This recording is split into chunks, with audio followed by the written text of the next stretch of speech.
ትሁትን አሳገተቻት። ትሁት እንግዲህ ልጇን ልታመጣ ከገጠር ወደ እህቷ እየሄደች እያለ ቲና በካሌብ በዚህ ማን ነው በተመስገን አሳገተቻት። ድጋሚ ማለት ነው እንዳታውቀው አድርጎ ፊቱን ሸፍኖ እንግዲህ ጠበቃት። በጣም ያሳዝናል። እንግዲህ ያልታሰበ ነገር ገጥሟታል ትሁቴ ማለት ነው። ልጇን ልታመጣ እንግዲህ ተፍ ተፍ ስትል አባዬ ከዛ እንዳትንቀሳቀስ ይጠብቅኝ እስከምመጣ ድረስ ቢላትም እሷ ግን ምንም ትዕግስት አታ ወደ አባዬ ስትሮጥ ሄዳ እንግዲህ የገጠማት ነገር በጣም ከባድ ነው። ፊቱን ሸፍኖ መንገድ ላይ ጠብቀው እንግዲህ ያዛት። ነገር ግን አባዬ ደርሷል። ቢደርስም ግን ከዚህ በኋላ ትሁትን እለቅልሃለሁ መስሎ ከሆነ ተሳስተሃል። ዋጋ አስከፍላችኋለሁ። እስከ ዛሬም በነፍሴ ስትጫወቱ ለነበራችሁ በሙሉ እንደዚሁ የምለቃችሁ እንዳይመስላችሁ።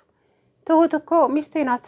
አንተ በማያገባ ገብተህ እዚህ ህይወታችንን አትበጥብጠው። እሷ ትወደኛለች እያለ አሁን ይሄ ጥያቄ የሚቀርብበት ሰዓት አይደለም። ልቅቃት፣ ልጅቷን በፍጹም አልለቃትም። አሁን እጅ ላይ ገብታለች። እንግዲህ እስኪ እናያለን ከኔ እጅ እንዴት አውጥታችሁ እንደምትወስዱት እያለ ጭራሽ አባዬን እያስፈራራ ይገኛል አቶ ተመስገን ማለት ነው። እንግዲህ ልጇ ጋም ሳትደርስ ከመንገድ ከቤት ስትወጣ ጠብቀው ቲና መቼም እዛ ቤት ለመግባት የማታደርገው ነገር የለም፣ የማትቆፍረው ድንጋይ የለም። ግን እየተሳካላት አይደለም ተንኮሏ ማለት ነው። ከቀን ወደ ቀን እየጨመረ ነው የሚሄደውና እንግዲህ አማራጭ አጣች። ከዛም ትሁት እዛ ቤት እንድታስገባት እንግዲህ ብዙ ልፋት ብታደርግም አልተሳካላትም። ትሁትም እዛ ቤት አትገቢም፣ በፍጹም እዛ ቤት አትገቢም አንቺ መቼም፣ ስለዚህ የራስሽን ምርጫ ፈልጊ ያለቻት። እሰራልሻለሁ ትሁት እመኝኝ፣ ዋጋ አስከፍልሻለሁ። አንቺ እንደዚህ የቤቱ ባለቤት ነኝ ካልሽ እነሱ ምን ይበሉ ታዲያ? ምንም ይበሉ፣ ስለ እነሱ አይመለከተኝም። ስለዚህ እሰራልሻለሁ ትሁት፣ እንደዛማ ከሆነ እመኝኝ፣ ዋጋ ትከፍያለሽ አለቻት። ከዛ በኋላ ትሁት እንግዲህ ምንም አታመጭም፣ ባክሽን ዞር በይ፣ የራስሽ ጉዳይ አለቻት። ከዛ በኋላ ትሁቴ እንግዲህ ዝም ብላ አባዬ ጋር ደውላ አባዬ እባክን ቶሎ ድረስ፣ ችግር ገጥሞኛል። ምንድን ነው ትሁት ምን ተፈጠረ ቢላትም ቲና እንትና ነግረዋለች ለተመስገን። እናም ደውሎ ዝቶብኛል። አሁን እሱ ሳይቀድመኝ ቶሎ ብዬ መቅደም አለብኝ አለችው። ከዛ በኋላ እንግዲህ አባዬና ትሁት ጠብቅኝ እስከምመጣ ድረስ ቢላትም እሷ ግን ምንም አይነት ትዕግስት አጣች። ከዛም አባዬ ሲደውሉ አላነሳችላቸውም ስልኩን። ለካ አቶ ተመስገን ይዟታል። ከዛም አባዬ እች ልጅ ቤት ውስጥ ጠብቅኝ አላልኳትም እንዴ? የት ሄዳ ነው? ምንድን ነው እሱ እያሉ አባዬ ሲሮጡ ሲመጡ ግን የለችም። በስተ መጨረሻም ስልክ ሲደውሉ አቶ ተመስገን የትሁትን ስልክ አንስቶ አቤት፣ እኔ ጋ ናት። ምን ፈልገ ነው? አሁን እስቲ ምን እንደምታመጣ አያለሁ። አንተ ሽማግሌ ብዙ ተፈታትነኸኛል። ከዚህ በኋላ ግን የሆነ ነገር አደርጋለሁ የምትል ከሆነ እመነኝ፣ ዋጋ አስከፍልሃለሁ አለው። ከዛ በኋላ አንተ ሰውዬ ልጅቷን ልቀቃትና ከዛ በኋላ እንነጋገራለን።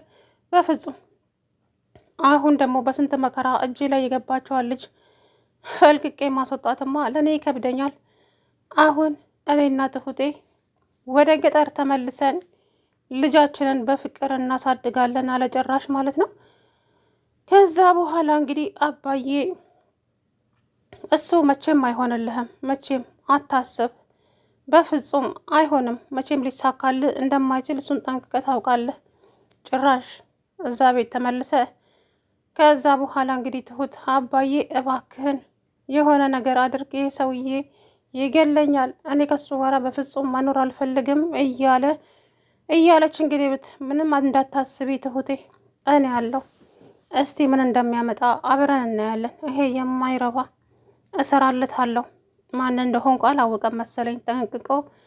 አባዬ እንግዲህ በጣም ተናደዋል ማለት ነው።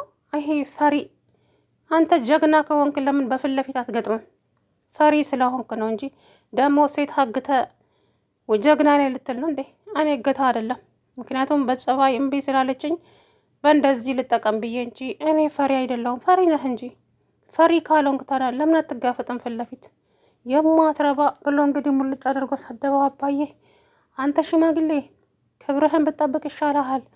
እዚህ ትሁት የታሰረችበት ወንበር ላይ ነው አምጥቼ የማስቀምጥህ አለው። ሞክረኛ ፈስ አንተ እኮ በፊት ለፊት እኔን አትገጥመኝም።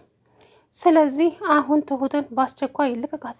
ትሁትን ቶሎ የማትለቃት ከሆነ ግን ከባድ ነገር ነው የሚፈጠረው። እስኪ ምን እንደምታመጣ አይሃለሁ። ታስፈራራኛለህ እንዴ? መቼም አልፈራህም አለው። ከዛ በኋላ እንግዲህ ተመስገን ትሁት፣ እኔ በጣም ነው የምወድሽ አውቃለሁ። ብዙ ነገር አድርጌሻለሁ፣ ልጅነትሽንም ነጥቄሻለሁ፣ ግን ደግሞ በጣም አፈቅርሻለሁ። ስለዚህ እኔና አንቺ አሁን ተስማምተን ልጃችንን ማሳደግ ነው አላት። እኔ ካንተ ጋራ መቼም አልኖርም፣ መቼም አላደርገውም። ስለዚህ እባክህን ከህይወቴ ውስጥ ውጣልኝ። ልጅህ ነች፣ አልክድህም። ልጅህን ደግሞ እንደፈለግክ መተህ ማየት ትችላለህ። ከዛ ውጪ ግን እኔና አንተ አንድ ላይ መኖር አይታሰብም በፍጹም አለችው። ለምን ትሁቴ? እኔ እኮ እወድሻለሁ። ቆይ ለምንድን ነው የማትረጅኝ አንቺ? ከዛ በኋላ መቼም አልረዳህም። አንተ እኮ ብዙ ነገር ነው ያሳጣኸኝ። ልጅነቴን፣ ትምህርቴን እንዳልማር እንደገና ካንተ ጋር እንድኖር ትፈልጋለህ እንዴ? አታፍርም? እባክሽ ትሁት፣ እኔ ስለምወድሽ ነው አልኩሽ እኮ።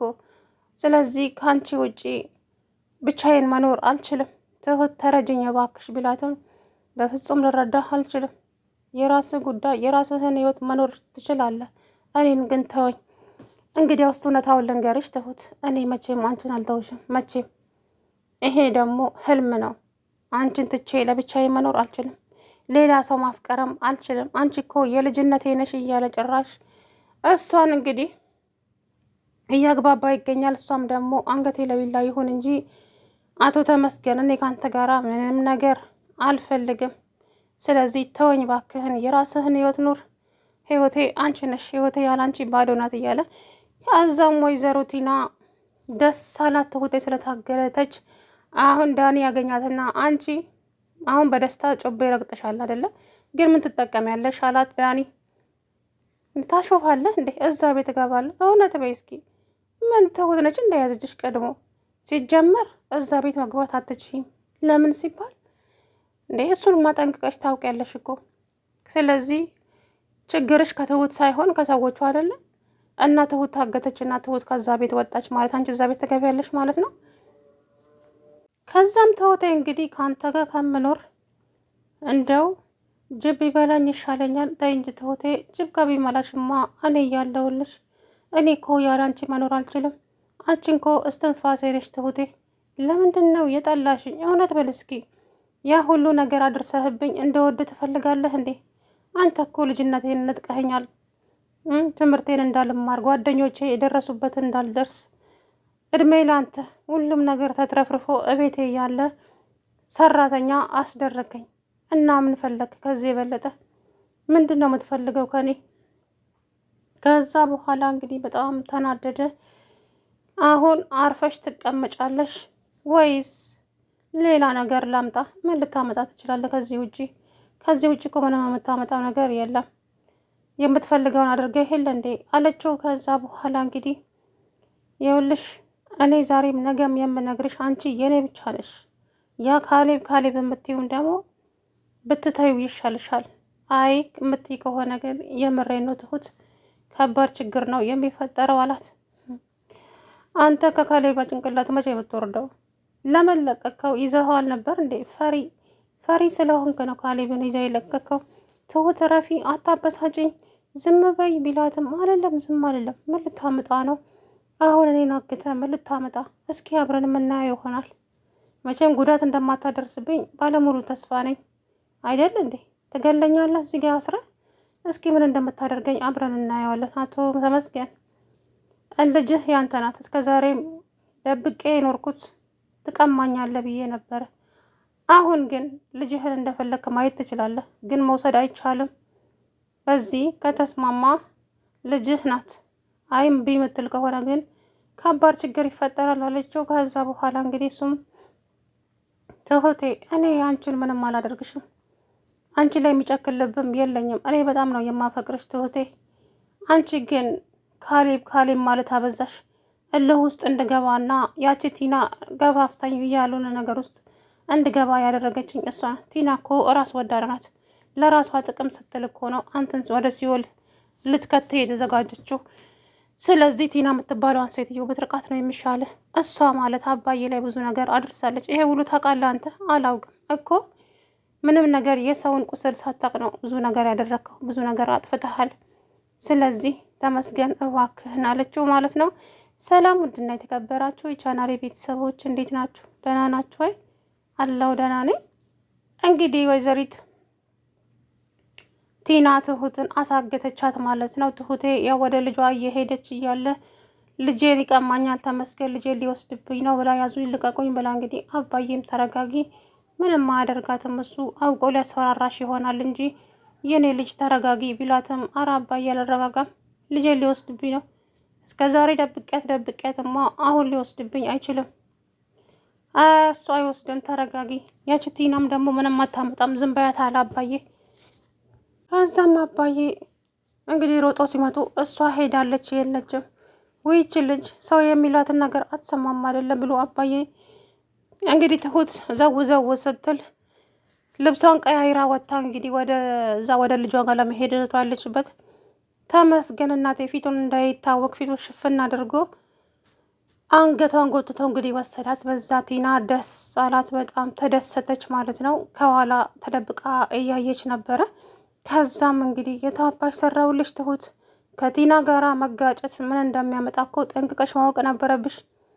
አላርፍ ብለሻል። የቤቱ ባለቤት እያሉ አንቺ ባለቤት ልሆን ብለሽ ሳይቸግርሽ እንግዲህ ሌላ ጣጣ አመጣሽ በራስሽ ላይ። እንግዲህ ተቋቋሚ ትሁት፣ ምንም ልረዳሽ አልችልም እያለች ጭራሽ ስትመጻደቃለች ተደብቃ ቲና። ከዛ በኋላ ትሁት አንተ ሰውዬ ከእኔ ምንድን ነው የምትፈልገው? ለምንድን ነው ከህይወቴ ውስጥ የማትወጣው? ቆይ ችግርክ ምንድን ነው እያለችው ብትለውም ትሁት እኔ እወድሻለሁ አልኩሽ እኮ፣ አንቺ ግን ከእኔ መራቅና የካሌም የሚባለውን ሰውዬ በሱ ፍቅር ወድቅሻል። በፍጹም እንዳትሳሳት፣ እኔ ካሌብን አላፈቀርኩትም። ይሄ የራሷ የቲና የፈጠረችው ነገር ነው፣ በፍጹም አለችው። ከዛ በኋላ እንግዲህ በጣም ተናደደና እሰራላታለሁ፣ እሷን እሰራላታለሁ። አሁን ግን አንቺ የምልሽን ነገር ሁሉ አድርጊ። አይ አላደርግም የምትይ ከሆነ እመኚኝ ቲና፣ ዋጋ አስከፍልሻለሁ አንቺን ራስሽን አላት። የምትፈልገው ምንድን ነው እሱ?